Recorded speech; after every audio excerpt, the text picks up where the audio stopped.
Me energiaa tähän näin. Suoraan menee energiaa. Hyvä. Terhi. Aivan. Moi. No Terhi. Ekohoitola Taimista.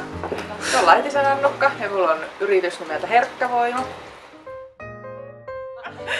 Sulle hyvinvointi merkitsee sitä, että on sinut itsensä kanssa ja että tekee sellaisia asioita, joita sydämestä haluaa tehdä. Ajatushan lähti siitä, että Annukan kanssa ruvettiin miettimään, että olisi kiva, että Lappeenrannassa tapahtuisi jotain tällä hyvinvointipuolella jonkinlaista tapahtumaa, niin siitä sitten lähdettiin kehittelemään tämmöisille pienille yrittäjille, koska me molemmat ollaan myöskin pienyrittäjiä, niin jotain tämmöistä pienyrittäjille sopivaa tapahtumaa.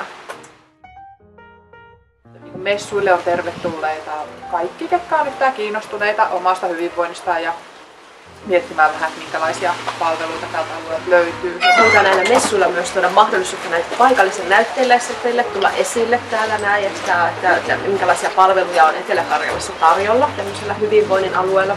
Ja sitten halutaan myös tuoda mahdollisuutta, että tänne tulee ulkopuolisia puhujia ja luennoitsijoita, jotka tuovat taas uutta tietoa mahdollisesti tänne meidän alueelle. Ja sitä kautta on tietenkin mielenkiintoista tulla messuille katsomaan, että mitä kaikkea on tarjolla ja mitä täällä kuullaan, mitä puhutaan, mikä on ajankohtaista tällä hetkellä. Saadaan asiakkaat tulemaan tänne näin ja kohtaamaan näitä yrittäjiä, löytämään kenties itselleen uusia kivoja palveluita, joita voi hyödyntää omaan hyvinvointiinsa. Ja sitten just tavoitteena myöskin se, että saadaan sitä yhteistyötä yrittäjien välille ja sitten saadaan sitä kautta luotua niin kivoja uusia palveluita.